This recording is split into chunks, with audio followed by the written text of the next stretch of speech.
आहार अधिक आरोग्य बरोबर अमृत. आहार हेच आपल्याकडे औषध म्हटलेलं आहे.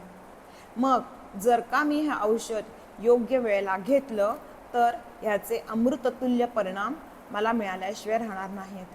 आणि त्यासाठी सगळ्यात पहिले महत्त्वाची गोष्ट म्हणजे वेळेवर जेवणे. ज्या वेळेला मला भूक लागलेली आहे त्यावेळेला मी मीटिंगमध्ये बिझी असेन, मी कुठले काही काम करत असेन, तर भूक मेल्यानंतर जर का मी जेवायला बसले तर ते घेतलेलं अन्न फॅट स्वरूपामध्ये माझ्या शरीरात स्टोअर केलं जातं. तिथे पचन हे व्यवस्थित होत नाही. जेवताना रागात जेवणे. मला आत्ता कोणाचा तरी भयानक राग आलेला आहे आणि त्याच भावात मी जेवायला बसलेली आहे. मी सतत कोणाशी तरी बोलत आहे नॉन स्टॉप. त्या अन्नाच्या पदार्थाच्या चवीकडे माझं लक्षच नाही आणि मी फक्त यांत्रिकतेने गिळत आहे.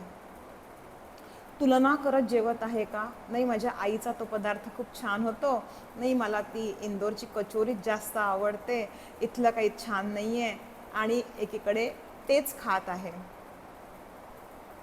मी टी व्ही बघत जेवत आहे का?